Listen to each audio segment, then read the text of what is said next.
scented candle or a fairy light in sight. Back in the cave. In fact, they're not fairy lights, are they? They're not.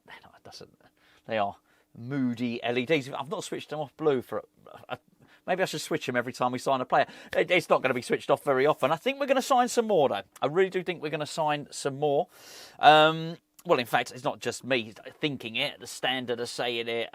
Jacob Steinberg saying it. We're going to be doing more business, but we're going to be discussing a little bit of that in this video. But also I think we've got 3 players leaving now, basically, and possibly a 4th. Although one of them doesn't look like it will be Lucas Paqueta. For reasons you'll very quickly find out, there was no way of doing this in 60 seconds. Anyway, Lucas Paqueta, 95% likely to stay. I'm happy with that. I'm happy with that. Don't get me wrong, I would have liked Quinton Timber for all the reasons that I said the other day, the captaincy and whatnot. But as a lot of people said to me, look, this guy's really injury prone. And I'm going to give him a kiss of death here, aren't I? Lucas Paqueta doesn't usually get injured. Honestly, I'm not even superstitious. Yet when it comes to football, I suddenly think just me saying those words can make Lucas Paqueta get injured on the pitch. I'm sure it doesn't work like that, but I still felt bad about saying it. But no, look, I'm happy to keep him. I really want to see him and Fernandes in the same team.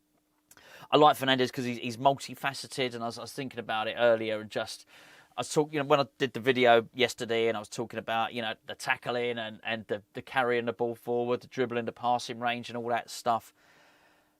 It's always good when you can have players that can do more than one job, and I think if he's as good as we hope he'll be, I don't know. He's probably not our record signing. I'm not sure we ever paid £50 million for Lucas Paqueta. It was 35 million plus add-ons, but I always assumed us winning in Europe meant we paid close to the full amount for Lucas Paqueta. So I think this guy's our second biggest transfer ever. So he's got the capacity to get a lot better, but considering what a lot of teams play for sort of complete players, and he's borderline a complete player, I think possibly not a horrendous price. Not my money though, is it, to be fair? Anyway. So Paqueta's staying. I want to see him and Fernandes in the team. Magassa, you're probably thinking, what's going on, Magassa? It's done. I don't know I don't think anything's going wrong. I just think there was a technical complication with a medical which made it all take longer. Passed the medical, signed the deal. Deal's done. Why aren't you seeing a picture of him holding up the shirt? I just wonder if West Ham are a little bit sheepish. I wonder if the registration wasn't done by noon today, which means Magassa won't be eligible to play against Nottingham Forest. If that's the case, then they might as well just release the news tomorrow and have a second good news story for all the reasons I mentioned earlier on in the video. Thank you for all your comments, by the way. Did the caption competitions, very good ones. Most of them seem to involve, if you didn't know, I posted up a picture in this morning's video. If you want to go back and have a look at the picture, it was Graham Potter hugging Mathias Fernandes for all his life, and sort of, anyway. But a lot of the captions, I said give us a few captions on it, a lot of them seem to centre around Potter saying, well, nice to meet you briefly, let me know how you get on. Because obviously, his job is under threat, isn't it? There's no doubt about that. He seemed a little bit perkier in his press conference, but I guess he would. He's just been supported in the transfer window. Anyway, so Magassa doesn't look like Magassa's playing, but I think he'll be announced tomorrow. Emerson, let's deal with Emerson ever so quickly. Emerson is wanted by Marseille. Now, this is a little bit of a weird one actually, because the wages have been agreed. So he's agreed a deal with Marseille. I can only assume we've given him permission to talk to them, but Marseille and West Ham haven't agreed. And West Ham really pushed back earlier on in the week. If you read anything that was out there, there was speculation that Emerson could leave West Ham on a free, and it like In fact, I don't do I might have fairy lights. I got one of Zippy's ducks. I said we should have more. I said, there you go. There you go. That's what I think to that. Anyway, that's what the club said. So the club said basically to him leaving on a free. So I guess they're just going to negotiate a fee, and he's going to go out of there. I'll tell you what deserves a double, and that is Nayef Aguerd is apparently pushing West Ham to sell him to Marseille. I don't like this. I don't like anyone applying the pressure to go anywhere. Well, I don't like it with the boots on the other foot. I don't mind when Fernandes was applying pressure with Southampton to join West Ham.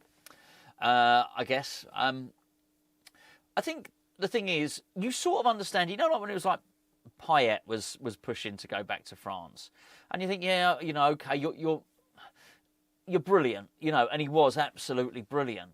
And I just look at Aguerd and think, well, hold on a second, mate. You know, you've got all the talent. You really have been absolute pants. You've been terrible at the start of this season. He's not the only one. I understand that.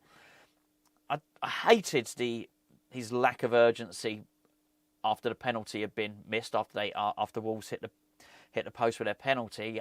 I do put that down to him. I put that down to him more than I put it down to Rodriguez. Actually, he was just slow and you know, and having to take up a centre back's position. And anyway, Aguerd's not slow. That was just a lack of determination. So I just think, do you know what, mate? You're pushing to get out of here. Seems like he's always pushing to get out of here. If we can get half decent price for him and we can replace him with somebody that actually head the ball with some of a bit of leadership, let him go. Let him go. That's what I say about that one. So yeah. I'll stop the duck now. I'd imagine some of you probably like it. What I should have just done it subtly and just throughout the video, not tell you about the duck and just be talking. And when I was talking, just do, you know, just have a little bit of transfer news and every so often, something like that. Anyway, childish. What else we got here? I've got my notes written on my whiteboard. Irving to Wrexham. That's something. Swerving Irving to Wrexham. Millwall had come in from apparently. He's going to Wrexham. And he didn't like the wages there initially, and now they're going to pay him more money. It's important for Irving. He's 25 years of age. He's not earning much at West Ham. This is really his contract and his chance to earn some money. So I do understand this has to be right for him. He can't stay at West Ham because he's just not getting enough game time. And yeah, probably not. He probably is the lowest earner that hasn't come through the academy. And I'd imagine he's earning less than some of the academy players. So yeah. Anyway, that's that. Magassa we've discussed. This is it. This is an interesting one. This is the main interesting bit. Graham Potter wants a striker, having said he didn't want a striker. So this is from Jacob Steinberg, and if I understand it correctly, at the start of the window, we know this bit anyway, Graham Potter had said, I don't want a striker, I'm happy with what I got. And now he's saying, actually I do need one. Well, that's what Steinberg's reporting anyway. I don't mind that. As I say frequently, I don't mind changing them. You know, you can change your mind. I'd rather him do that than be stubborn and say, no, I said I don't want a striker, and no striker is what I'm sticking with. No, I think you should. I think you look at the start of the season, and if you think, I might have made a mistake on it, actually, can I have a striker, please? That's the right thing to do. We discussed earlier that I think the club should be doing it, and you know, I thought the club maybe might have to undermine him to do that. But if he's given his blessing, so to speak, then absolutely go and do it. Doesn't have to be the best striker in the world. Just has to be somebody that's got some qualities that we don't currently have. That would be pace. Then I think that would be the important thing to do. And just really want to see that done. I do think more is going to happen though. There's no way that you can. Oh, we got offered. That's the thing. We got offered a Nana.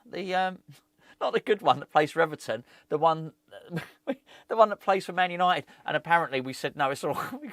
We got enough goalkeepers that can't stop the ball going in the net. So, yeah, apparently we said no. I don't know how true that is. Can't even remember who said it. I read it. Might be absolute, but, who knows. There was one other story. I might have to come back to you on that. There is one. There was one other story, which was about Victor Boniface. And we're not going to sign him because of his injury record. Now, I'd never seen a picture of this bloke's knees. Why would you?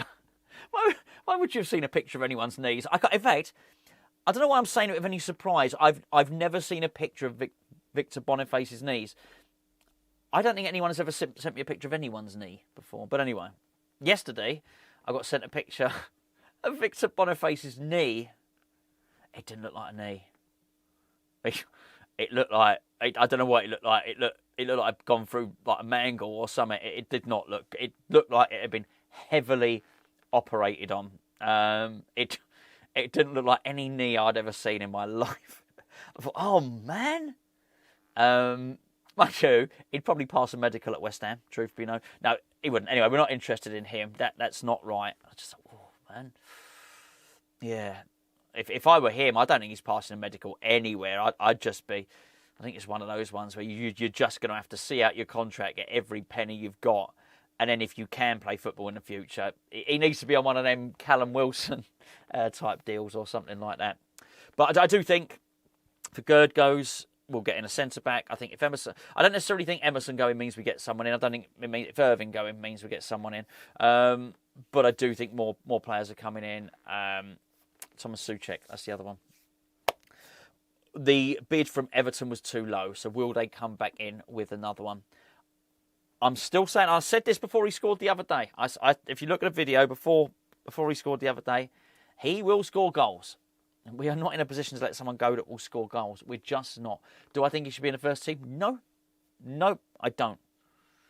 But if I need a goal and I'm looking on the bench, then that's the type of person I want to be able to call on. So yeah, I would be in no hurry to get rid of him, particularly if it's not. If Souček going is not going to allow us to bring anyone else in, what's the point? If Souček going if Souček going was going to allow us to bring in. Someone's going to call him Quinton Fortune. Don't want him. Bit past it. His knees are probably worse than Boniface's now at his age. Quinton Timber.